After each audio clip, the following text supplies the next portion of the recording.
நிகழ்ச்சிக்கு உங்களை அன்போடு வரவேற்கின்றோம் நேயர்களே.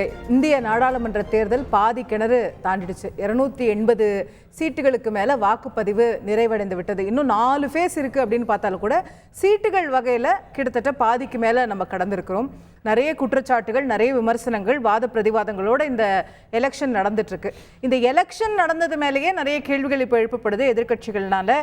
மல்லிகார்ஜுன கார்கே அவர்கள் இது எலெக்ஷன் கமிஷனுடைய செயல்பாடு பற்றிலாம் நம்ம கேள்வி கேட்கணும் அப்படின்னு சொல்லியிருக்கிறாரு. எல்லா எதிர்கட்சிகளுக்கும் ஒரு கடிதம் எழுதியிருக்காரு. மறுபக்கம் பிரதமர் இது இந்த எலெக்ஷன் எப்படி இந்தியாவில் நடக்குதுன்னு சொல்லி உலக நாடுகள்லாம் ஆராய்ச்சி பண்ணுங்கப்பா, அவ்வளோ சூப்பராக நடத்துகிறோம் அப்படின்னு அவர் புகழாரம் சூட்டி இருக்கிறார். இந்த எலெக்ஷன் அதனுடைய இந்த பாதி வரைக்கும் நடந்துக்கக்கூடிய இந்த எலெக்ஷன் சரியாக இருக்கிறதா, அதிலிருந்து வரக்கூடிய விஷயங்கள் என்ன, அடுத்த 4 கட்டங்கள் எவ்வளவு முக்கியமானவை அப்படிங்கிறது உள்ளிட்ட நிறைய விஷயங்களை பேச இருக்கின்றோம். இன்றைய நிகழ்ச்சியில் நம்மோடு இணையக்கூடிய விருந்தினர்கள் பாரதிய ஜனதா கட்சியின் சார்பில் திரு எஸ் டி சூர்யா அவர்கள் இணைந்திருக்கிறார். அதே போல அரசியல் விமர்சகர் திரு ஸ்ரீராம் அவர்கள் நம்மோடு இணைகின்றார். மார்க்சிஸ்ட் கட்சியின் சார்பில் திரு அருணன் அவர்கள் இணைகிறார். இன்னும் சற்று நேரத்தில் காங்கிரஸ் கட்சியின் திரு இப்ராஹிம் அவர்களும் நம்மோடு இணைய இருக்கின்றார்கள். அனைவரையும் நிகழ்ச்சிக்கு அன்போடு வரவேற்கின்றோம். திரு சூர்யா அவர்கிட்ட தொடங்கலாம்னு நினைக்கிறேன். தேர்தல் நடக்குது, அதில் எதிர்கட்சிகள் ஆளும் கட்சி ஒருத்தரை நீங்கள் குற்றம் சாட்டிக்கிறீங்க, ஏதோ பண்ணிக்கிறீங்க. ஆனால் தேர்தல் ஒழுங்காக நடக்குதா அப்படிங்கிறதுல முதல்ல கேள்வி எழுப்புறாங்க. தமிழ்நாட்டிலேயே நாம் இதே அரங்கத்தில் விவாதித்தோம், வாக்கு சதவீதம் எப்படி முன்ன போச்சு பின்ன போச்சுன்னு. ஏப்ரல் 19ஆம் தேதி நடந்த தேர்தலுக்கு 30ஆம் தேதி தான் வாக்கு சதவீதத்தை ஃபைனலாக ரிலீஸ் பண்ணுறாங்க. அப்போ தேர்தல் ஆணையம் செய்யக்கூடிய பல விஷயங்கள் அந்த மாதிரி கேள்விக்குள்ளாங்க. முதல்ல காங்கிரஸ் கட்சி சுதந்திரம் வாங்கினப்போ மத ரீதியாக நாடு 2ஆக பிரிக்கப்பட்டது. அதுக்கப்புறமா மொழி ரீதியாக மாநிலங்கள், அப்புறமா மற்ற பல ரீதியாக பிரிச்சுட்டு இன்னைக்கு நிற ரீதியாக தென்னிந்தியர்கள் ஆப்பிரிக்காவை போல நீங்க கொஞ்ச நேரம் கழிச்சு சொல்லுவீங்கன்னு நினைச்சேன். ஓப்பனிங்லேயே ஆரம்பிச்சீங்க. இல்லை, அது தகுந்த கண்டனம் இல்லையா? இதே பிஜேபியில் யாராச்சும் சொல்லியிருந்தா இந்நேரம் தமிழ்நாடே பற்றி எரிஞ்சிருக்குமே. ஐயோ, பிஜேபிக்காரங்க எங்கள் ஆப்பிரிக்காக்காரங்கன்னு சொல்லிட்டாங்க, பிஜேபிக்காரங்க ஒழுக்கமா அப்படின்னு. இதே காங்கிரஸ் தலைவர் சொன்னதுனால எல்லாரும் அமைதியாக இருக்காங்க. அதனால் அதற்கு முதல்ல கடும் கண்டனங்கள். அது மட்டும் இல்லாமல் கிழக்கு பகுதியில் இருக்கக்கூடியவர்கள் சைனாக்காரங்க மாதிரி இருக்காங்க, அரேபுக்காரங்க மாதிரி இருக்காங்க. இதெல்லாம் என்ன மாதிரி பேச்சு? எவ்வளோதான் இன்னும் இந்த நாடை துண்டாக்கணும், பிரிக்கணும்னு நினைக்கிறாங்கன்னு தெரியல. அதற்கு முதல்ல கண்டனங்கள். இரண்டாவது, இப்போ நீங்கள் சொன்னீங்க 283 தொகுதி தேர்தல் முடிஞ்சிருச்சுன்னு. இப்போ காங்கிரஸ் கட்சிக்கு ஆல்ரெடி ரிசல்ட் தெரிஞ்சிருச்சு. ஏன்னா நாங்கள் ஆல்ரெடி 220 சீட்டை தாண்டிட்டோம். 280 தாண்டியாச்சு. முடிவு வரும்போது பாருங்க. அப்போ இப்போ எப்படியும் பிஜேபி மிகப்பெரிய வெற்றியை பெறப்போகுது. நம்மளால ஜெயிக்க முடியாது. அப்ப என்ன பண்ணலாம்? எதையாச்சும் பிரச்சனை பண்ணிட்டே இருக்கலாம். நல்லா நடக்கிறத கெட்டதா நடக்குன்னு சொல்றான். ஏதாச்சும் ஒரு வில்லங்கம் பண்ணலாம். மக்கள் மத்தியில ஒரு அவநம்பிக்கையை இந்த தேர்தல் மேல உருவாக்கலாம். வெளியிட்டதுல குளறுபடி இருக்குன்னு தமிழ்நாட்டுல நீங்க சொல்லிருக்கீங்க. இதான் சொல்றேன். அப்புறம் இப்போ டிஃபெண்ட் பண்ண இல்ல, அதுக்கு தான் நான் வரப்போ இப்போ கார்கே அவர்கள் ஒரு கடிதம் எழுதியிருக்கிறார் இண்டி கூட்டணி கட்சிகளுக்கெல்லாம். அதில் 6 குற்றச்சாட்டுகளை வைத்திருக்கிறார், 6 பாயிண்ட்ஸ். இதுக்கெல்லாம் தேர்தல் ஆணையம் பதில் சொல்ல வேண்டும். இந்த 6 குற்றச்சாட்டுக்கும் ஒரு கேள்விக்குமான தகுந்த பதிலை நான் ப்ரிப்பேர் பண்ணிட்டே கூட வந்திருக்கேன். பட் அது படிக்கிறதுனா டைம் ஆகிடும். இருந்தாலும் அவர் சொல்லியிருக்கக்கூடிய குற்றச்சாட்டு, அதனுடைய பதில். உதாரணமாக ஒரு குற்றச்சாட்டு சொல்கிறாரு, நீங்கள் இப்போ சொன்னீங்க ஏப்ரல் 30ஆம் தேதி தான் வெளியிட்டாங்க, அதுவே தவறுன்னு சொல்கிறேன். அதாவது P2 போலிங் நடந்து 3ஆவது நாள் போலிங் டே P1 P2 2வது நாளே தேர்தல் எவ்வளோ வாக்கு சதவீதம் நடந்திருக்குதுன்ற விவரத்தை தேர்தல் ஆணையம் வெப்சைட்ல வெளியிட்டுட்டாங்க. ஏற்கனவே வெளியிட்டுட்டாங்க. 60 இப்போ வந்திருக்கிறது 65. அப்ப எப்படி 5% கூடும்? நீங்களே வந்துட்டீங்க. இன்ஸ்டன்ட்டா வந்ததுன்னு அவர் சொல்றதே தப்பு. இன்ஸ்டன்ட்டா வந்ததுன்னு நம்ம கொடுத்த டேட்டா, அதாவது தேர்தல் ஆணையம் கொடுத்த டேட்டா 62.87. 60ன்னு அவர் சொல்றதே தப்புன்ற. இதை தான் நான் பொய்ன்னு சொல்றேன். இன்ஸ்டன்ட்டா கொடுத்த டேட்டா 62.65 இருக்கா இல்லையா? ஆமா, 3.2% இன்க்ரீஸ் ஆயிருக்கு. அதுக்கு நீங்க நம்ம பாப்புலேஷன் கணக்கு போட்டு பாருங்க, எத்தனை லட்சம் பேர். அதுக்கு தான் பதில் சொல்றேன். இப்போ என்ன பிரச்சனைனா, 5 மணி வரைக்கும் தேர்தல் நடக்கும் பொதுவா. இப்போ கடுமையான வெயில் இருக்கிறதுனால 6 மணி வரைக்கும் நம்ம எக்ஸ்டெண்ட் பண்ணோம். இப்போ 6 மணினா 6 மணிக்கு உள்ள வரவங்க கிடையாது. 6 மணி வரைக்கும் உள்ள வந்துட்டு எல்லாருமே ஓட் போடலாம். அது 7 மணி ஆனாலும் 8 மணி ஆனாலும். எப்பயுமே இந்த தேர்தலில் கலந்துக்கிட்டவங்க, போட்டியிட்டவங்க எல்லாத்துக்குமே தெரியும், 17Cன்னு ஒரு ஃபார்ம் இருக்கும். அதில் எல்லா போலிங் ஏஜென்ட்ஸும் கையெழுத்து போடுவாங்க. அது ஒரு காப்பி போலிங் ஏஜென்ட்ஸ் எடுத்துகிட்டு போவாங்க. வாக்கு எண்ணிக்கை நடைபெறும்போது அந்த ஃபார்மை கொண்டு செக் பண்ணுவாங்க. அதனால் இதில் எதுவும் தவறு நடக்கிறதுக்கான வாய்ப்பு இல்லை. எல்லா கட்டத்திலுமே கடந்த தேர்தல் திடீர்னு 10% குறைஞ்ச உடனே என்ன இது தேர்தல் ஆணையம் முறையான்லாம் கேட்டீங்கல்ல? இல்ல இப்ப இத காங்கிரஸ் கேட்பாங்கல்ல. இப்போ இது நம்ம தொகுதியில மட்டும் அப்படின்னு பார்க்கலாம். இப்போ நான் உதாரணமா ஒண்ணு சொல்றேன். நான் தமிழ்நாட்டு உதாரணத்துக்காக சொல்றேன். தமிழ்நாட்டுல இப்ப 7% 10% எல்லாம் அது உடனே சரி செய்யப்பட்டு விட்டது. அது இங்க மட்டும்தான், வேற ஏதாச்சும் மாநிலத்துல இந்த மாதிரி அந்த குளறுபடி இருக்கான்னு நீங்க கேளுங்க. இரண்டாவது, இந்த 7 நாள் கழிச்சு 10 நாள் கழிச்சு வெளியிடதே தப்புன்ற கோபாலசாமி அவர்கள் முன்னாள் தலைமை தேர்தல் ஆணையர் மிக தெளிவாக சொல்லியிருக்கிறார். 2ஆம் நாளே எல்லா டேட்டாவும் வெப்சைட்ல வெளியிடப்பட்டிருக்கிறது. சரி, இது கரெக்டா இல்லையான்னு செக் பண்ணலாம்னா நேத்து எதுக்கு பின்ன 30ஆம் தேதி அப்ப இன்னொரு பிரஸ் ரிலீஸ்? அது பிரஸ் ரிலீஸ் இல்ல, இவங்க எல்லாருமே கேட்டதுனால வந்திருக்கு. அதுதான், அது கன்சாலிடேட்டட் டேட்டா, ஏற்கனவே பொது தளத்தில் இருக்கக்கூடிய தகவலை திரட்டி ஒரு பிரஸ் ரிலீஸா கொடுத்தாங்க. இதுதே ஒரே ஒரு பாயிண்ட் சொல்றேன். நேத்து 83 தொகுதிகளில் தேர்தல் நடந்தது. இப்போ நம்ம எலெக்ஷன் கமிஷன்ல ஓட்டர் டர்ன் அவுட் அப்படின்ற ஒரு அப்ளிகேஷனே வெளியிட்டிருக்காங்க. அந்த ஆப் இப்போ நான் ஓப்பன் பண்றேன்.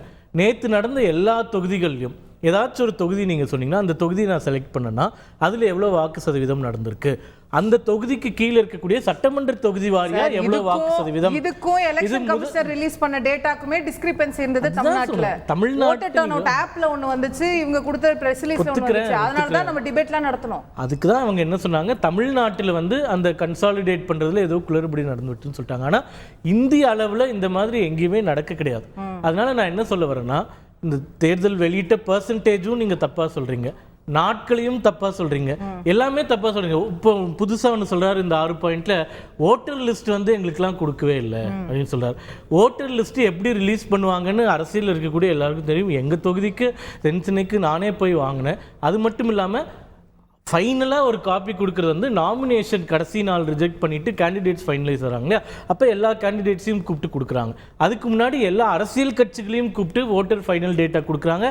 எங்கள் பிஜேபி கட்சிக்கு அஃபிஷியலாக தமிழ்நாடுக்கு எல்லா டேட்டாவும் வந்தது. அதனால் ஆதாரமற்ற குற்றச்சாட்டுகள் முழுக்க, அதாவது இந்த தேர்தலுடைய அந்த கிரெடிபிலிட்டியை எப்படியாச்சும் குலைச்சு நாளைக்கு பிஜேபி ஜெயிச்சிருச்சுன்னா இங்க பாருங்க இவங்க ஏமாத்திட்டாங்க இப்படின்னு சொல்ற ஒரே ஒரு நோக்கம் தான் இவங்க கிட்ட இருக்கே தவிர இதுல எந்த உண்மையுமே கிடையாது. கேப்போம். திரு அருணன், பாதி தொகுதிகள் முடிஞ்சிருச்சு, தோல்வி பயம் வந்துருச்சு, என்னென்னவோ சொல்ல ஆரம்பிச்சிட்டீங்க அப்படிங்கிறார்.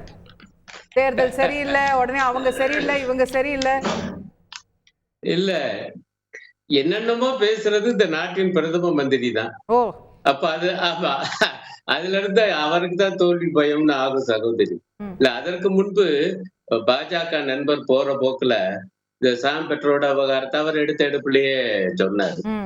அது அவர் இப்ப ராஜினாமா பண்ணியிருக்காரு காங்கிரஸ்ல அந்த பொறுப்புல இருந்து. காங்கிரஸ் அதற்கு முன்பே அறிவிச்சிருக்கு அவருடைய பேச்சை, அந்த கருத்தை நாங்கள் ஏற்கவில்லை என்று. இதுல அத அவர் சொல்ல மாட்டாரு, மத்தவங்க தான் சொல்லணும். ஆனா போற போக்குல அவர் என்ன சொன்னாருன்னா, மொழிவாரி மாநிலங்கள் அமைச்சதையே கிண்டலா கேலியாக, எப்படியா இந்த நாட்டை எப்படியா பிரிக்க போறீங்க, பிரிச்சுட்டீங்க ஏற்கனவே அப்படின்னு. அப்ப மொழிவாரி மாநிலங்கள் என்று தமிழ்நாடு என்று உருவானதே ஏற்காத கட்சி பாஜக.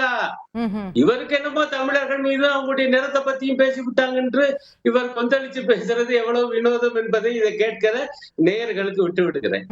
அடுத்த பாயிண்ட்டுக்கு வர்றேன். இப்ப கார்கே அவரு காங்கிரஸ் தலைவருடைய அந்த கடிதம் இத பத்தி எல்லாம் சொன்னார்.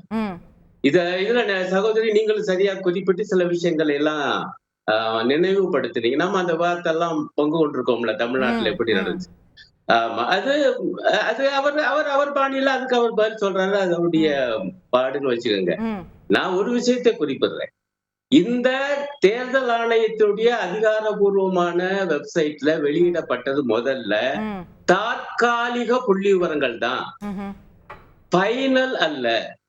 இதை எங்களுடைய கட்சியின் பொதுச் செயலாளர் தோழர் சீதாராம் யெச்சூரி தனது எக்ஸ் தளத்துல அதை அப்படியே எடுத்து போட்டு பாருங்க, இது ஃபைனல்னு போடல, நாட்கள் இவ்வளவு ஆயிடுச்சு, இன்னும் இறுதி நிலவரம் பெர்சன்டேஜ பொறுத்தவரையில வாக்கு சதவீதத்தின் இறுதி நிலவரத்தை இன்னும் தேர்தல் ஆணையம் வெளியிடாம இருக்கு, இது நியாயமானு கேட்டார். அதற்கு அடுத்த நாள் தான் அந்த ஃபைனல் விவகாரம் வந்துச்சு. இது எல்லா ஊடகங்கள்லயும் வந்துச்சு. இப்ப அதையெல்லாம் மறைச்சு பேசினா அது என்ன நியாயம்? சார், கேள்வி அது ஒரு 1% மாறுச்சா 2% மாறுச்சா, இது தேர்தல் ஆணையமே சரியில்லையான்ற கேள்வி எல்லாம் இப்ப நீங்க எழுப்ப காரணமே 3 ஃபேஸ் முடிஞ்சிருச்சு, 280ல தோத்துட்டீங்க, அது இல்லைன்னா நீங்க இதை எழுப்பியிருக்க மாட்டீங்கன்றார். அதுதான் அவரோட வாதம். இல்லங்க அது போற போக்கில் நடந்துகிட்டு இருக்கக்கூடிய விஷயங்கள். நான் அதுக்கு பிறகு வர இத தேர்தல் வந்து தோல்வி இதுக்கெல்லாம் தேர்தல் தொடங்கறதுக்கு முன்னாடியே இத மல்லிகார்ஜுன கார்கே சொல்லிட்டாரு தெரியுமா? தேர்தல்லாம் தொடங்கி தமிழ்நாடு ஏப்ரல் 19க்கு முன்னாடியே சொல்லிட்டாரு. பிஜேபி 400 ஜெயிக்க போகுது அப்படின்னு கேட்கும்போது அப்படின்னு சொல்றாங்களேன்னு கேட்கும்போது ஆமா இப்பவே மெஷின்லாம் செட் பண்ணிட்டாங்க இது எதுக்கு தேர்தல் இல்ல அது கிண்டலா சொன்னது நானும் பார்த்தேன். அது ஏன்னா அப்ப என்ன அப்ப யூ ஹவ் ஆல்ரெடி गिवन அப் எலெக்ஷனுக்கு முன்னாடியே நீங்க விட்டுட்டீங்க அவ்வளவுதான். ஆமா செட் ஆயிடுச்சுன்ற ஒரு மைண்ட் செட்ல நீங்க எலெக்ஷனை அணுகுனீங்கன்னா எப்படி அது சரியா இருக்கும்? இல்ல சகோதரி நான் இன்னும் பதில் சொல்ல விடுங்க. அவரு 400 நாங்க பெறுவோம் என்று நாடாளுமன்றத்துல இருந்து ஆரம்பிச்சு பூரா வெளியே பேசிட்டு இருந்தாரு. அதை கேட்ட பொழுது இவ்வளவு எண்ணிக்கை தெரியும் என்று இவ்வளவு கராராக உறுதியா சொல்றாரு. அப்ப மிஷினுக்கு செட் பண்ணிக்கலாங்க என்ன கேட்பது அது ஒரு பாணி.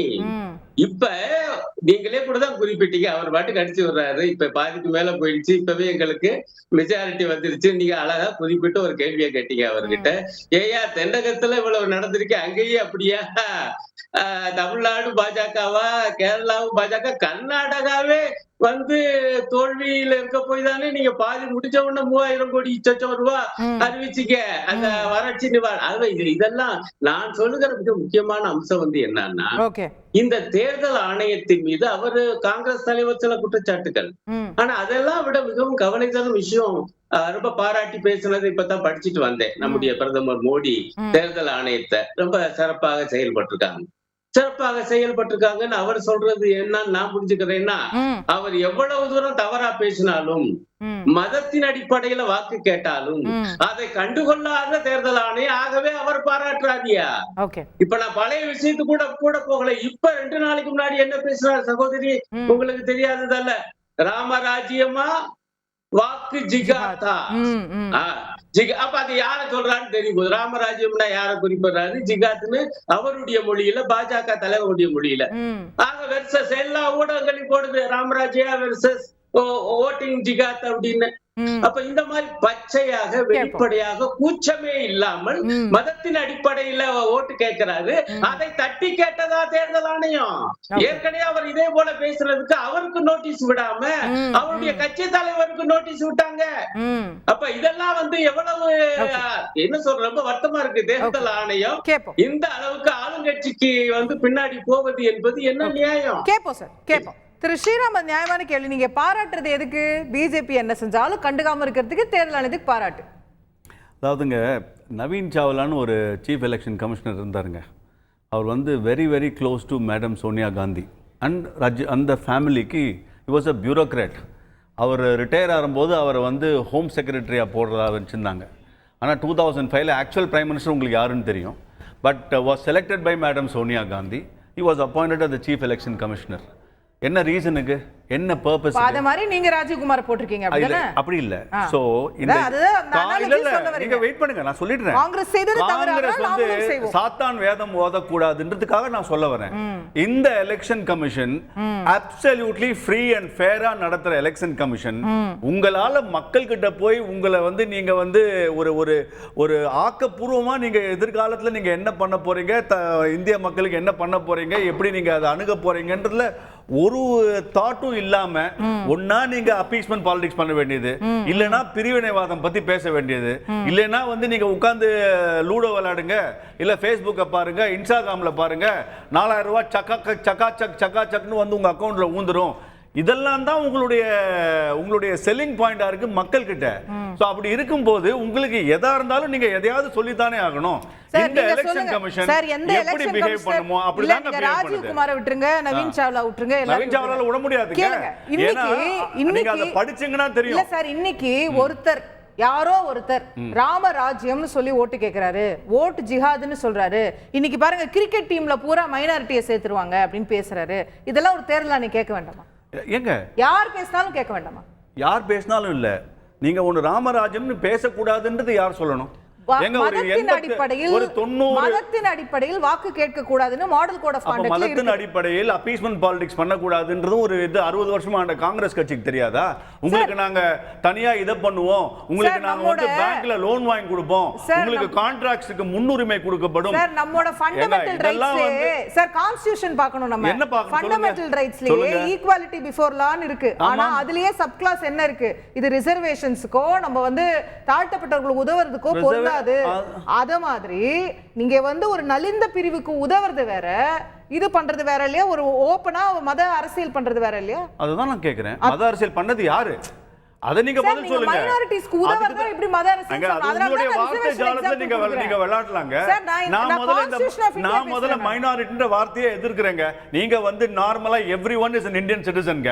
அவன் மைனாரிட்டியா இருக்கலாம், மெஜாரிட்டியா இருக்கலாம், இந்துவா இருக்கலாம், முஸ்லிமா இருக்கலாம். ஆனா நீங்க ஆரம்பிக்கிறது எப்படி? ராமராஜ்யத்தை பத்தி நீங்க பேசக்கூடாது நீங்க எப்படி சொல்லலாம்? லவ் ஜிஹாத்ன்றது ஒரு ரியாலிட்டி. அத பத்தி நீங்க பேசக்கூடாதுன்னு எது சொல்லலாம்? OBC ஒண்ணா ஒரே சலுகை அந்த நாட்டுல இருக்கா? அப்படி இல்லங்க. அவ எல்லாரும் இந்தியன் சிட்டிசன் தானே? ஆமாங்க. அப்புறம் எதுக்கு ரிசர்வேஷன் கொடுக்கறாங்க? ரிலிஜன் வேற, காஸ்ட் பேஸ்ங்க. ரிலிஜன் வேற, காஸ்ட் பேஸ் வேற. ரிலிஜன் பேஸ்டா நீங்க ரிசர்வேஷனே இருக்க கூடாதுன்னு தான் சுப்ரீம் கோர்ட் சொல்லிருக்கு. ரிலிஜன் பேஸ்டா தான் ரிசர்வேஷன் கூடாதுன்னு அம்பேத்கர் சொல்றாரு. இப்ப எல்லாரும் என்ன ஆரம்பிக்கறாங்க? காங்கிரஸ் எப்படி ஆரம்பிக்குது? நான் உங்களுக்கு ரிசர்வேஷன் கொடுப்போமா மாட்டாமான்னு சொல்லுங்க. அத நீங்க ஏன் கேள்வி கேட்க மாட்டேங்கிறீங்க? காசு கொடுக்குது. என்னங்க எங்க கொடுக்கறாங்க? எங்க இப்ப நிச்சயமாக இல்ல என்பதுதான் உண்மை. அந்த மாதிரி தான் நீங்க அத பிரிவு உங்களுடைய மேனிஃபெஸ்டோல ஒன்றும் ஆக்கப்பூர்வமா ஒன்றும் இல்லைங்க.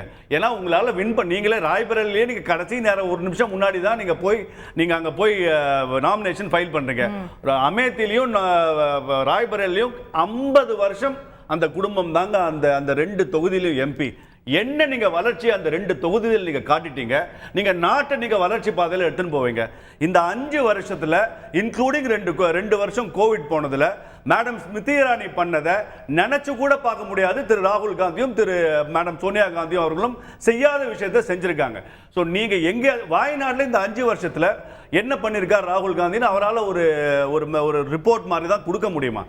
உங்களுடைய அப்ஜெக்டிவே பவர், அது மட்டும்தான். மக்களுக்கான ஆக்கப்பூர்வமான எந்த ஒரு சேவை மனப்பான்மையோ இல்ல அவர்களுடைய எதிர்கால திட்டமோ ஒண்ணுமே கிடையாது. உங்களுக்கு மோடி அவர்களை பிடிக்காதுன்னா நீங்க அதை திட்டிக் கொண்டே இருங்க, அதுல ஆட்சேபணம் இல்லை. ஓகே, கேட்போம். திரு இப்ராஹிம் அவர்கள் நம்முடைய நிகரார் அவரே நிகழ்ச்சிக்கு அன்போடு வரவேற்கின்ற. இதுல வளர்ச்சி அரசியல் நாங்க பேசுறோம் இல்ல நாங்க வந்து ஜெயிப்போம்ன்ற நம்பிக்கையோட மக்கள் அணுகிறோம், நீங்க தான் பாருங்க இது சரியில்லை அது சரியில்லைன்னு சொல்றீங்க. அதுதான் அது திரும்ப அவங்களோட வாதமா வைக்கிறாங்க. அதுல முதல் கருத்து இவர்களுக்கு என்ன ஆட்சேபனை அப்படின்னா, தேர்தல் ஆணையர்களை நியமிக்கக்கூடிய குழுக்கள்ல ஆளும் கட்சி 2 பேரையும் நீங்க எதிர்கட்சி ஒரு ஆளையும் காட்டிய உங்களுடைய மெஜாரிட்டியா ஒரு ஆளை நியமிக்கிறதுலேயே இவங்களுடைய வந்து இன்றைக்கு எலெக்ஷன் கமிஷன் எப்படி செயல்பட போகுதுன்றத மக்கள் எல்லாமே நன்கு அறிந்திருந்தாங்க. காரணம் இந்த இடத்துல காங்கிரஸ் ஆட்சியில ரொம்ப நல்லா இருந்துச்சான்னு கேக்குறாருல்ல அவரு. இல்ல அதுதான் ஒரு சரிங்க. இப்பதான் பேசவே ஆரம்பிச்சிருக்கிறேன். என்னோட கருத்தை சொல்ல மறுபடியும் கேட்டீங்கன்னா அதுக்கு நான் பதில் சொல்ல போறேன். இப்ப தேர்தல் ஆணையர்களை நியமிக்கக்கூடிய குழுக்கள்ல ஆளுங்கட்சி 2 பேரையும் எதிர்கட்சி ஒரு ஆளையும் நீங்க கொண்டு வர போடும் போதே தெரியுது தேர்தல் ஆணையத்துல மிகப்பெரிய ஒரு குளறுபடி நடக்க போகிறது. இந்த முறை தேர்தல் ஆணையம் எப்படி செயல்பட போகிறது என்பதே மக்கள் எல்லாம் எதிர்பார்த்த மேனிக்கு தான் இன்னைக்கு நடந்துட்டு இருக்குது. தொடர்ந்து மத துவேஷங்களை இந்திய நாட்டு பிரதமர் அவிழ்த்து விடும் போதும் ஒவ்வொரு முறையும் மௌனம் காக்கிறது இந்திய நாட்டுடைய தேர்தல் ஆணையம். இன்றைக்கு தேர்தல் ஆணையம் அளித்திருக்க நோட்டீஸ் என்பது காங்கிரஸ் கட்சிக்கும் சரி பாஜகவுக்கும் சரி, கிட்டத்தட்ட பாஜகவுடைய ராஜஸ்தான்ல அவர் இந்திய நாட்டு பிரதமர் பேசினதுக்கு 16 கம்ப்ளைண்ட காங்கிரஸ் நேரடியாக எலெக்ஷன் கமிஷன் மூலியமாகவும் 17,120 பொதுமக்கள் தி சிவில் கம்யூனிட்டி பீப்புள் வந்து கம்ப்ளைண்ட் பண்ணியிருந்தாங்க. இதற்கு நேரடியாக எந்த விதமான நடவடிக்கைகளையும் எடுக்காத இந்திய தேர்தல் ஆணையம் பாஜகவிற்கு ஒரு நோட்டீஸ் அனுப்புது. என்ன அனுப்புது? பேரே குறிப்பிடாம நீங்க ஆஜராகணும்னு குறிப்பிடுது. இப்ப இங்க ஒரு கேள்வி எழும்புது, இந்திய தேர்தல் ஆணையம் எவ்வாறு செயல்படுகிறது அப்படின்னும் போது மக்கள் இடத்துல இந்த தேர்தல் ஆணையம் குறித்து இந்த தேர்தல் ஆணையர்களுடைய நியமனம் குறித்து சில விளக்கம் கொடுக்க வேண்டிய சட்ட சிக்கல்ல இன்றைக்கு எதிர்கட்சியாக நாங்க இருக்கிறோம். காரணம் என்னன்னு கேட்டீங்கன்னா, மார்ச் 13ஆம் தேதி இருக்கக்கூடிய 212 பேர்கள் தேர்வாளர்களாக தேர்தல் ஆணையம் குறித்து ஒரு பட்டியல் கொடுக்குறாங்க. யாரிடம்? இந்திய நாட்டு பிரதமரிடமோ தேர்தல் ஆணையத்தை நியமிக்கிறதுக்கு. அதுல அடுத்த மார்ச் 14ஆம் தேதிய 2 பேரை நேரடியாக இந்திய தேர்தல் ஆணையத்துல நியமனம் செய்கிறது இந்த பாஜக அரசு. இந்த 2 பேர் யார் என்று எந்த சித்தாந்தத்தின் பால் இயங்குபவர்கள் என்று நம்ம விளக்கம் காட்டணும். ஒருத்தர் பேர் SS சந்து, 1988 IAS கேடர், உத்தரகாண்ட் மாநிலம். அடுத்த ஒரு பேர் ஞானேஷ் குமார், 1988 கேரளா மாநிலம். இந்த SS சந்து அவர்கள் பொதுத்துறைகள்ல நேஷனல் நெடுஞ்சாலைத்துறையுடைய ஆணைய தலைவராக இருந்திருக்கிறார். மற்றும் கேதிர்நாத், பத்ரிநாத் போன்ற மிகப்பெரிய மேம்பாட்டு நலத்திட்டங்களுக்கு, மேம்பாட்டு திட்டங்களுக்கு தலைமைச் செயலாளராக இந்திய நாட்டு பிரதமரின் அரசாங்கத்துக்கு கீழ் இயங்குபவர் இவர். இதை தாண்டி தேசிய நெடுஞ்சாலையில எங்கெங்கெல்லாம் SS வந்து ரோடு போட்டாரோ அங்கங்கெல்லாம் நேரடியா இந்திய நாட்டு பிரதமர் போய் அந்த நெடுஞ்சாலைகளை திறந்து வைத்திருக்கிறார். அப்ப அதுக்கு அடுத்து கேதார்நாத், பத்ரிநாத் எடுத்துக்கிட்டீங்கன்னா இத மேம்பாட்டு ஸ்தலமாக மிகப்பெரிய அளவுல கொண்டு வர. இப்ராஹிம், நான் மறுக்கல, நீங்க ஏதாவது டேட்டா பூர்வமா சொல்றீங்க, உங்களோட பயோடேட்டாவெல்லாம் ரிசர்ச் பண்ணி சொல்றீங்க. நான் என்ன கேக்குறேன் சார், இல்ல ஓபனாவே பேசுவோம். நீங்க அவங்க ரெண்டு பேரும் பாஜக ஆதரவாளர்கள் குற்றம் சாட்டுறீங்க.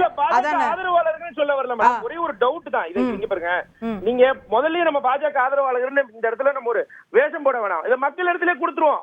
நான் என்ன கேக்குறேன்னா, இல்ல அப்படி இருந்தால் சார் எந்த தயக்கமுமே இல்ல let us not even go there. அப்ப அவங்க பாஜக ஆதரவாளர்களாக இருந்து அதுக்காக தான் அவங்க தேர்தல் கமிஷனரா நியமிச்சாங்க, அவங்க இன்னைக்கு பாஜக ஆதரவா செயல்படுறாங்க என்பது உண்மையாக இருந்தால் கடுமையான தவறு, எந்த மாற்று கருத்தும் இல்ல. நீங்க குற்றச்சாட்டு வைங்க.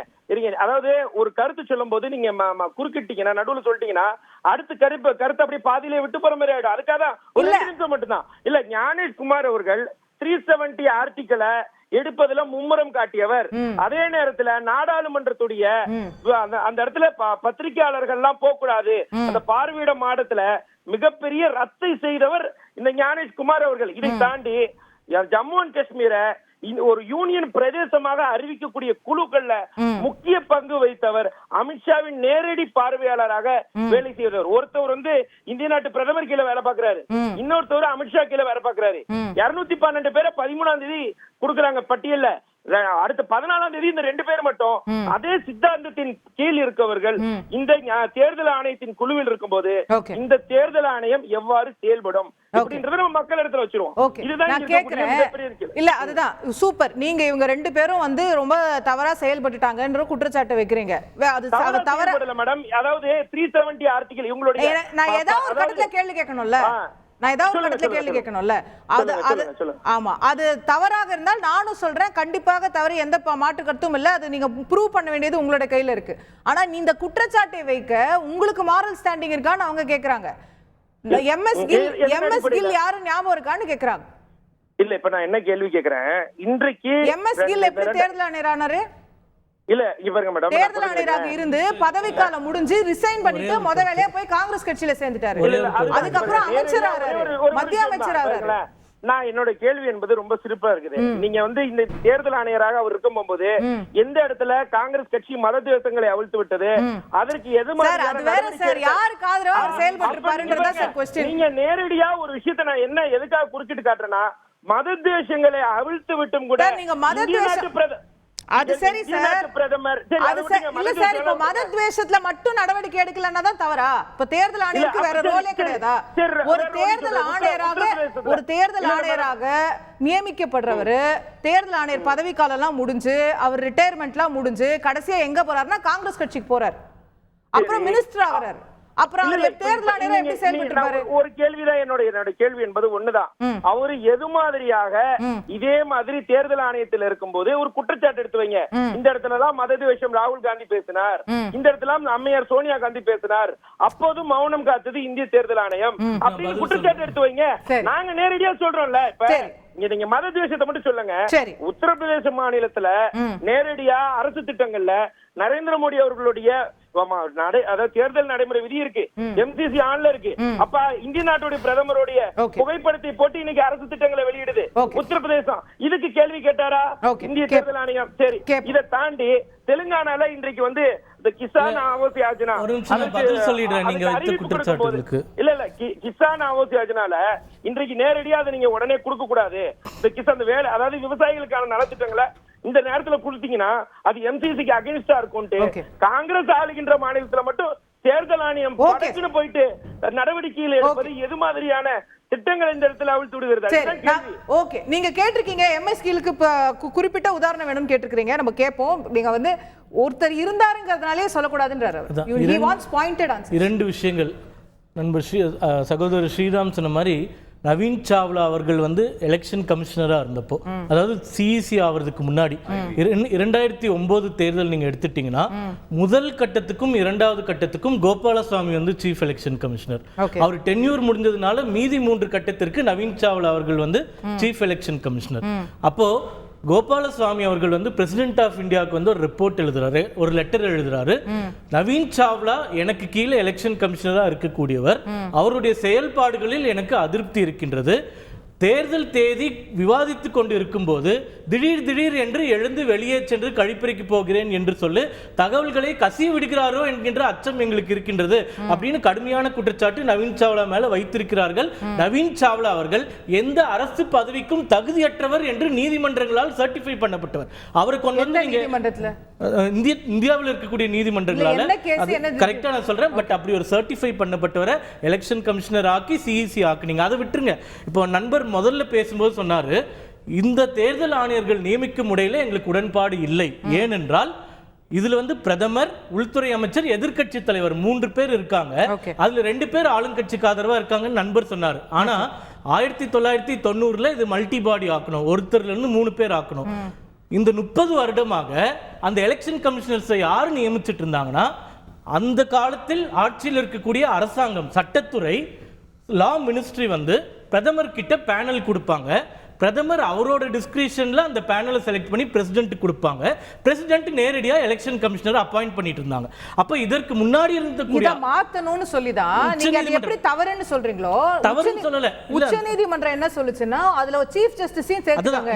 அங்கதான் உங்களுக்கு பிரச்சனை. நீங்க கேப்பீங்கன்னு தெரியும், அது நானே சொல்லிடுறேன். இப்போ இதற்கு முன்னாடி இருந்த முறை என்னவென்றால், மத்திய அரசாங்கம் அவங்க யாரை நினைக்கிறாங்களோ அவங்க வந்து எலெக்ஷன் கமிஷனரா போடலாம். பிரைம் மினிஸ்டர் பிரசிடென்ட்க்கு ரெக்கமெண்ட் பண்ணா நேரடியா நோட்டிபிகேஷன் வந்துடும்.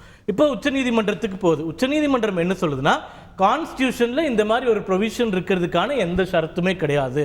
அதனால இப்போதைக்கு ஒரு ஸ்டாப் கேப் அரேஞ்ச்மெண்டா president, chief justice of India, எதிர்க்கட்சி தலைவர் வைக்கிறோம். நீங்க பாராளுமன்றத்தில் உங்களுக்கு ஏற்ற மாதிரி எந்த சட்டத்தை நிறைவேற்றுறீங்களோ கான்ஸ்டிடியூஷன் ஆம்பிட்டுக்குள்ள அதை நீங்க நிறைவேற்றிக்கோங்கன்னு சொன்ன உடனே பாராளுமன்றத்தில் பிரதமர், உள்துறை அமைச்சர், எதிர்க்கட்சி தலைவர், அது chief justice of India stop gap arrangement அவங்களே சொல்றாங்க. இருக்கட்டும் சார், அவங்களே சொல்றாங்க. சுப்ரீம் கோர்ட் ரெக்கமெண்டட் பேனல் எதுவோ அதை வச்சு கண்டினியூ பண்ண வேண்டியது. அரசாங்கம் நடத்துவதற்கு அரசாங்கத்தை நடத்துவதற்கு மக்கள் தேர்ந்தெடுத்து மத்திய அரசாங்கத்துக்கு வாக்களிக்கிறாங்க, ஆட்சிக்கு வருது. அதுல எதுக்கு நீங்க வந்து உச்சநீதிமன்றத்துக்கு கொண்டு வரணும்? இருக்கிறதுக்காக தானே. ஒரு நடுநிலைமை எதிர்க்கட்சி தலைவர் இருக்காங்கல்ல, அவர் அப்ஜெக்ட் பண்ணாரு. 2 பேர் உங்களால ஒரே ஒரு எதிர்க்கட்சி தலைவர் தானே. அவர் அப்ஜெக்ட் பண்ணாருன்னா போகுது. இவங்க தான் மீட்டிங் நீங்க கடைசி நாள் தான அவர்கிட்ட லிஸ்ட் கொடுக்குறீங்க. அதான் அவர் வெளிய வந்து சொன்னாரு, இந்த லிஸ்ட் 2 மணி நேரத்துக்கு முன்னாடி கொடுத்துட்டு நீ வெரிஃபை பண்ணிட்டு வானா எப்படி? நான் என்ன சொல்றேன்னா, முன்னாடி இருந்த முறை இன்று இருந்த முறை உச்சநீதிமன்றத்தை நீங்க வெளிய தெளிச்சிருங்க. முன்னாடி இருந்த முறையில அந்த அரசாங்கம் யார் வேணுமோ நியமனம் பண்ணிக்கலாம். அதுக்கு ஒரு கன்சல்டேஷன் கூட கிடையாது எதிர்க்கட்சிக்கிட்டயோ யார்கிட்டயோ. இப்போ என்ன முறை இருக்கு? 3 பேர் மெம்பர், பிரதமர், உள்துறை அமைச்சர், எதிர்க்கட்சி. நான் என்ன கேட்கிறேன், 40 எம்பிக்கள், 44 எம்பி, 50 எம்பிக்கள் வாங்கக்கூடிய காங்கிரஸ் கட்சிக்கு எங்களுக்கு எல்லா அதிகாரமும் கொடுண்டா மக்கள் எங்களை எதுக்குங்க எடுத்து உட்கார வச்சிருக்காங்க ஆட்சி செய்வதற்கு?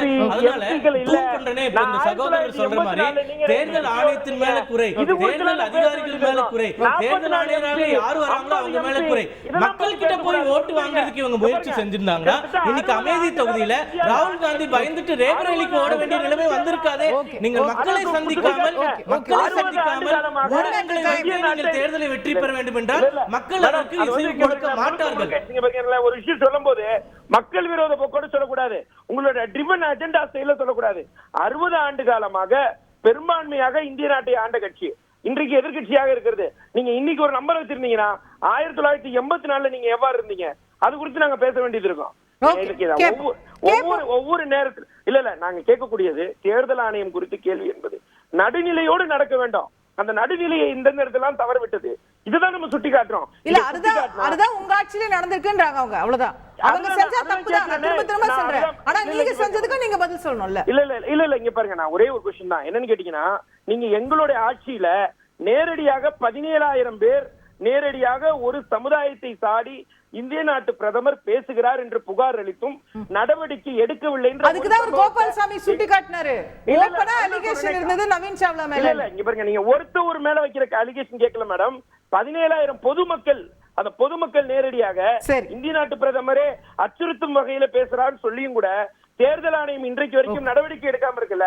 இதுதான் கேக்குறேன். இது மாதிரி ஒரு சம்பவத்தை காங்கிரஸ் ஆட்சியில காட்டுங்க. சரி, ரைட். இன்னும் 4 கட்ட தேர்தல் பாக்கி இருக்கு அப்படிங்கறதையும் பார்த்து நம்ம விவாதித்து வருகின்றோம். திரு ஸ்ரீராம் அவர்கள்ட்ட கொண்டு போகணும்னு நினைக்கிறது, நான் தேர்தல் ஆணையம் குற்றச்சாட்டு அதெல்லாம் ஒரு புறம் இருக்கட்டும், 3 கட்ட தேர்தல்கள் முடிஞ்சிருக்கு.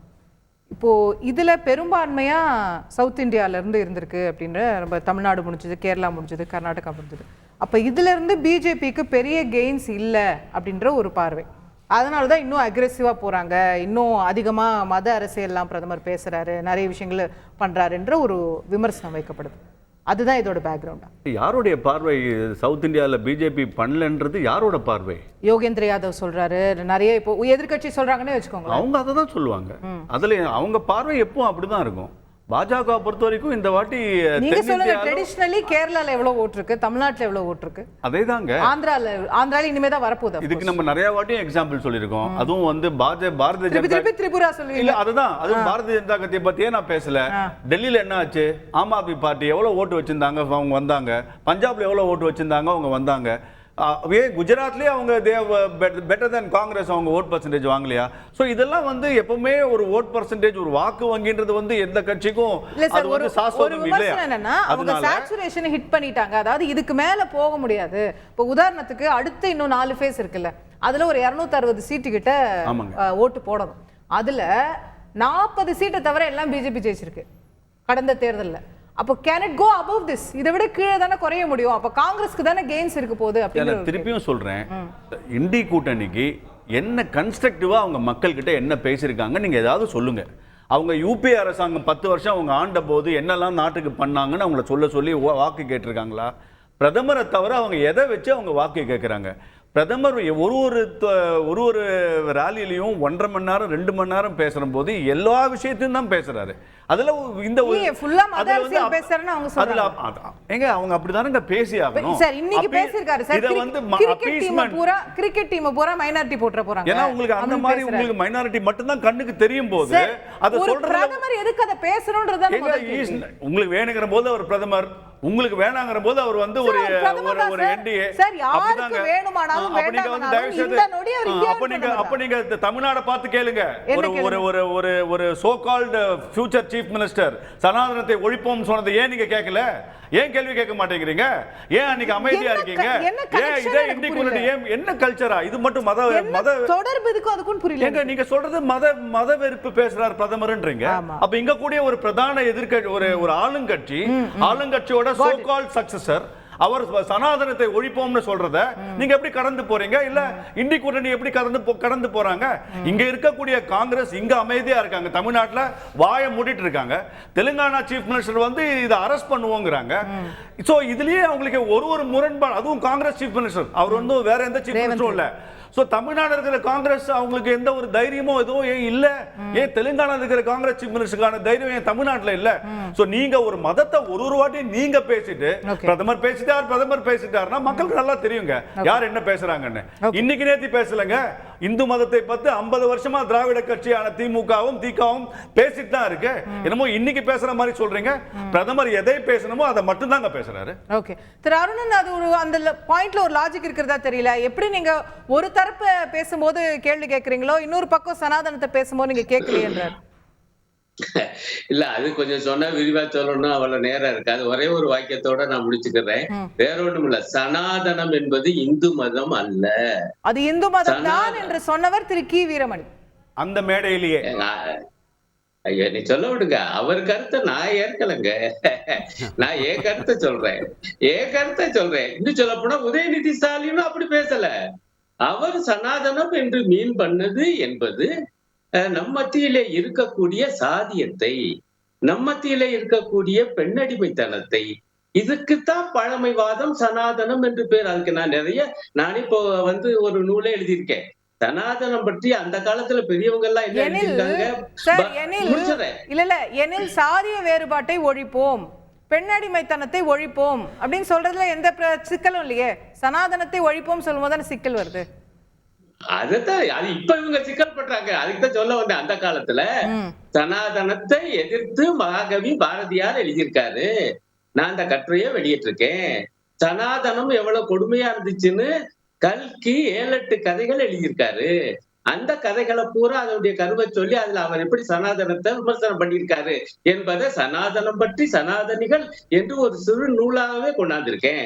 ஆனா அதை விட்டுவிட்டு சனாதனத்தை இவங்களா அது இந்து மதம் சொல்லிட்டு இந்து மதத்தை எதுக்குறாங்க. இது என்ன அர்த்தம்?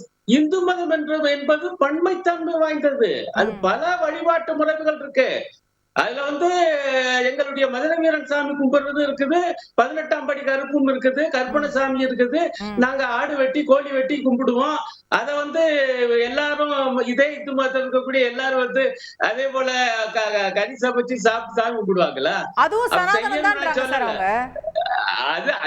அதுதான் இப்ப சமாளிக்கிறதுக்காக எங்க சாப்பிட சொல்லுங்க பாப்போம், கூப்பிட சொல்லுங்க பாப்போம். இதெல்லாம் அபத்தமான பேச்சு.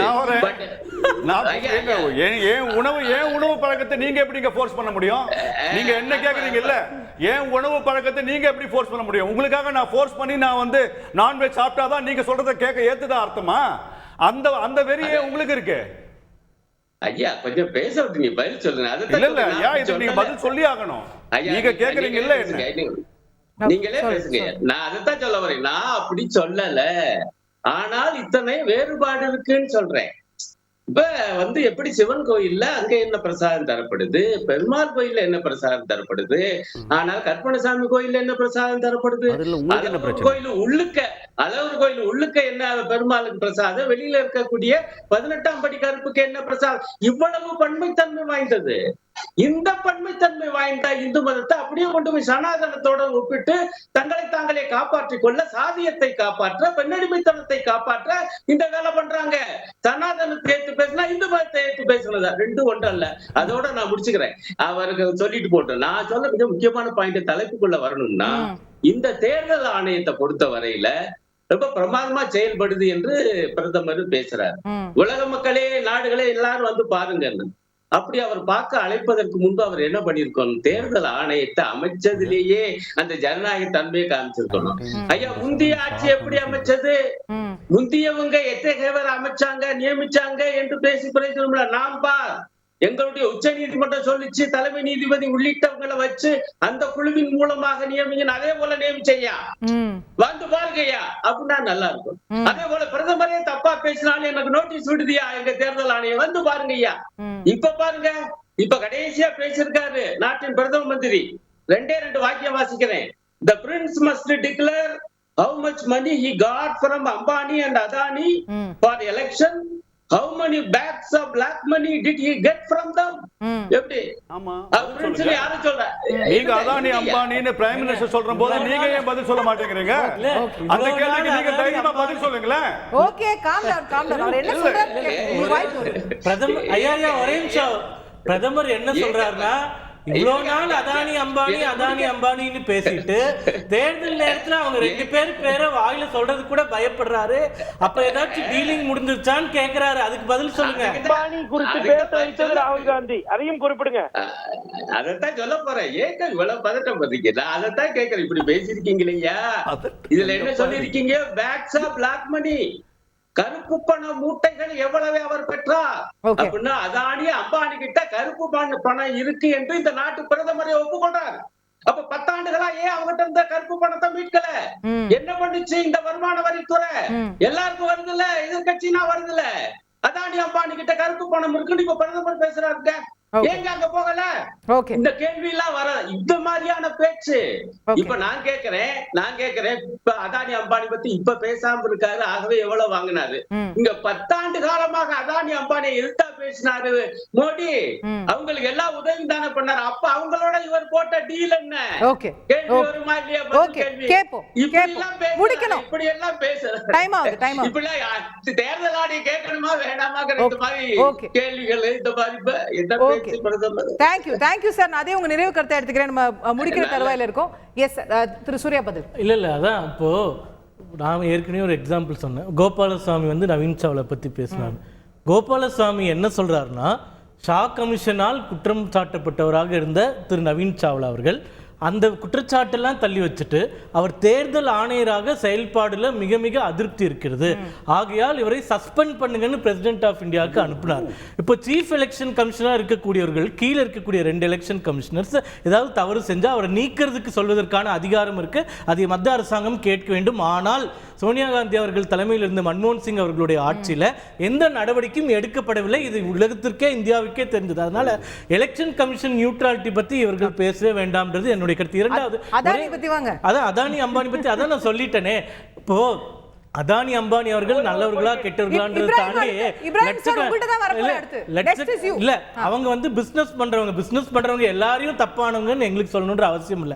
அவங்க மூலமா எவ்வளவு வரி வருது, எவ்வளவு வேலை வாய்ப்பு வருது, அதான் நான் கேட்டேனே. இப்ப எல்லாமே இப்ப அதானி அம்பானி பிரச்சனையில இருந்து இப்போ ராகுல் காந்தி அதானி அம்பானிட்ட காசு வாங்கிட்டாருன்னு பிரதமர் சொன்னார்னா, இப்ப இவ்வளவு நாள் நீங்க வாங்கிட்டாருன்னு சொல்லல, இவ்வளவு நாள் அவங்க 2 பேரை பத்தி பேசிட்டே இருந்தீங்களே தம்பி, இப்ப ஏன் அவரை பத்தியே பேச மாட்டேங்கிறீங்க? ஏதாச்சும் டீலிங் முடிஞ்சிருச்சான்னு கேக்குறாரு.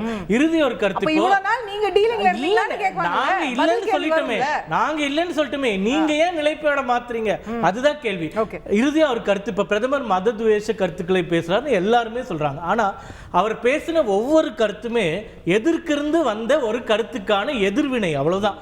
இப்ப வந்து ராமராஜ்யமா ஓட் ஜிஹாதான் வந்துச்சுன்னா, முன்னாள் வெளியுறவுத்துறை அமைச்சர் சல்மான் குர்ஷித் அவர்கள் கலந்து கொள்ளக்கூடிய ஒரு காங்கிரஸ் கூட்டத்தில் இஸ்லாமியர்களை அழைக்கிறார்கள், ஓட்டு ஜிஹாது பண்ணுங்க, எல்லாரும் வந்து போடுங்க. அது எந்த வகையில் நியாயம்? இது மதவெறுப்பு பிரச்சாரம் இல்லையா? எல்லா கருத்துக்களுமே தாலிகை பிடுங்கிக் கொள்வார்கள், இல்லை தாலி போயிடும்னு சொன்னதுக்கு காரணம் ராகுல் காந்தி அவர்கள் சொன்ன கருத்து. 2 மாடு வச்சிருந்தா பிடுங்கிக்குவாங்கன்னா அது சாம் பிட்ரோட அவர்கள் சொன்ன கருத்து. முஸ்லீம் லீக் மேனிஃபெஸ்டோ மாதிரி இருக்குன்னா, உங்களுடைய தேர்தல் அறிக்கையில் பக்கம் 8 சிறுபான்மையினருக்கு மட்டும் நாங்கள் வங்கி கடன் கொடுப்போம், கவர்மெண்ட் கான்ட்ராக்ட்ல முக்கியத்துவம் கொடுப்போம்னா அதை எதிர்க்கிறோம். ஏனென்றால் 47க்கு முன்னாடி முஸ்லீம் லீக் இந்த மாதிரி பிரிவினையை கொண்டு வந்ததுதான் நாட்டையே பிளந்தது. அதே போன்ற ஒரு மேனிஃபெஸ்டோ நீங்க கொண்டு வந்திருக்கீங்கன்னு சொல்றீங்க. ஆகையால் பிரதமர் தன்னிச்சையாக ஒரு இடத்தில் கூட மதம் சம்பந்தமாக ஒரு கருத்தையும் வைக்கவில்லை. எதிர்க்கட்சிகள் வைக்கின்ற இந்து விரோத குற்றச்சாட்டுகளுக்கு பதில் மட்டுமே அளிக்கிறார். ஆகையால் தேர்தல் ஆணையம் நடவடிக்கை எடுக்கணும்னா எதிரில் கருத்து சொன்னவங்க எல்லாரும் மேலேயும் முதல்ல நடவடிக்கை எடுக்கணும்ன்றது எங்களுடைய பார்வை. நாங்க கம்ப்ளைண்ட்டும் கொடுத்திருக்கோம்.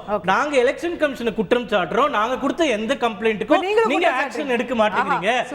எங்களுக்கு மிகப்பெரிய குற்றச்சாட்டு இருக்கு. ராகுல் காந்தி அவர்கள் சொல்றாரு, பட்டியலின மக்கள் வந்து உயர்ஜாதியினர் செட் பண்ற கொஸ்டின் பேப்பர் வச்சதுனால ஃபெயில் ஆயிட்டாங்கன்றாங்க. நாங்க எலெக்ஷன் கமிஷன்ல இது வந்து ஜாதி துவேஷ கருத்துன்னு சொல்றோம். இன்னைக்கு வரைக்கும் எலெக்ஷன் கமிஷன்ல ஒரு நடவடிக்கை எடுக்காம தூங்கிட்டு இருக்காங்க. அதுக்கு நாங்க என்ன பண்றது? ஓகே ரைட், நான் அதே உங்க நிறைவு கருத்து எடுத்துக்கிறேன். இப்ராஹிம் சுருக்குமா. இப்ராஹிம், அதாவது அவர் சொல்லும்போது எஸ்ஜி சூர்யா தோழர் சொன்னாரு, அதானி அம்பானி வந்து இப்ப இந்த ராகுல் காந்தி அவர்கள் பேசுவதை நிறுத்திவிட்டார் இந்திய நாட்டு பிரதமர் அவர்கள். இந்திய நாட்டு பிரதமர் சொன்னதே ஒரு பட்சி போய் 2 மே கர்நாடகால பேசினாரு, 3 மே மகாராஷ்டிரா அன்றைக்கு பேசினாரு, 5 தெலுங்கானால பேசினாரு, 6 மத்திய பிரதேசல பேசுறாரு, 7 ஜார்க்கண்ட்ல பேசுறாரு. அதானி அம்பானி குறித்த கருத்துக்களை பேசியுமே இந்த 10 ஆண்டு காலத்துல எங்கேயாவது அதானி அம்பானி குறித்த வார்த்தையை, அதானி என்ற வார்த்தையோ அம்பானி குறித்த வார்த்தையோ பேச வைக்கணும்னாவே நம்மளுடைய இந்திய நாட்டு பிரதமர்களுக்கு அங்க நாடாளுமன்ற அவையில எவ்வளவு பெரிய கூச்சல் ஏற்படும்ன்றதெல்லாம் மக்கள் அறிந்த ஒன்றுதான். இன்றைக்கு நோ கான்பிடன்ஸ் மோஷன் மூலியமா தான் நம்ம மணிப்பூரையும் அதானி குறித்த விவகாரத்தையுமே பேச வச்சோம். அதுல மாற்று கருத்து இல்ல. ஆனா இங்க கேட்கக்கூடிய கேள்வி என்பது, எஸ் ஸ்ரீராம் தோழர் அருமையா சொன்னாரு, என்னோட உணவுல எப்படி நீங்க வந்து ஒரு கட்டுப்பாடு விதிப்பீங்க? அதே தான் நாங்களும் கேட்கிறோம். இந்திய நாட்டு பிரதமர் அவர்கள் தேஜஸ்வி யாதவை பார்த்து, இன்றைக்கு நவமி நாளாக இருக்கிறது, இன்றைக்கு எப்படி அசைவம் சாப்பிடுகிறார் என்று சொன்னாரு. நான் மதத்தில் அதிகப்படியாக பேசுபவன் அல்ல, இருந்தாலும் உணவை சார்ந்து இருக்கக்கூடிய கருத்தினால் நான் கேட்கிறேன், எப்படி இந்திய நாட்டு பிரதமர் ஒரு அவரை விட வயதுல சிறுவரை பார்த்து நேரடியா இந்த உணவை சாப்பிடுறீங்க, இந்த தினத்துல சாப்பிடுறீங்க, நீங்க அந்த இடத்துல மட்டும் ஒரு மதத்தையோ ஒரு உணவையோ சொன்னாரு. அப்படி சொல்லலங்க. நான் சொல்றேன், பிரதமர் என்ன சொன்னாருன்னா, நீங்க என்ன வேணாலும் சாப்பிடுங்க, அது ஏன் சோஷியல் மீடியால போட்டு விரும்பி இருக்கக்கூடியவர்கள் மனசை புண்படுத்துகிறீர்கள்? அவரே சொல்றாரு, யார் வேணாலும் என்ன வேணாலும் சாப்பிடலாம். அது நான் பேசுறதுக்கு எனக்கு உரிமையே இல்லைன்னு சொல்றாரு பிரதமர். உணவு பத்தி பேசி அவர் தனிப்பட்ட சோசியல் மீடியால போட்டா உங்களுக்கு என்ன சார் பிரச்சனை? இந்திய நாட்டு பிரதமர் 140 கோடி மக்களுடைய கவலைகளை தீர்க்க வேண்டிய பிரதமர் என்றால் அனைவர் பக்கத்துல இருக்கிறவருடைய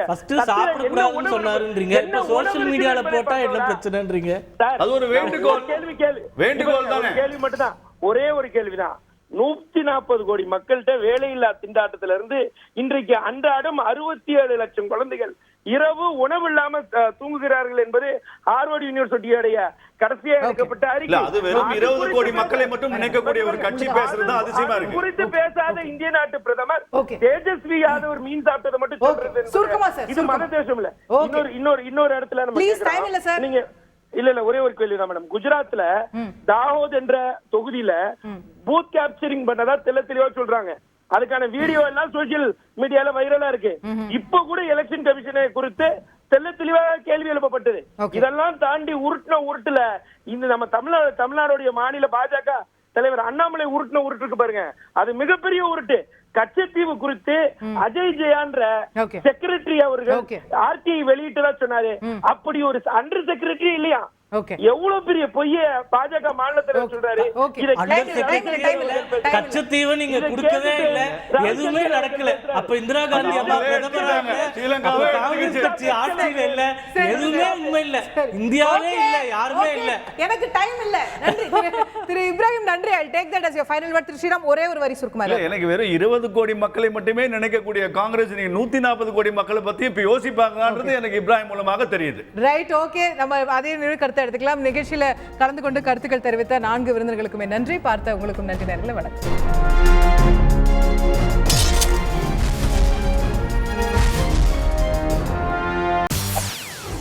செய்திகளை உடனுக்குடன் தெரிந்து கொள்ள உடனே சப்ஸ்கிரைப் பண்ணுங்க.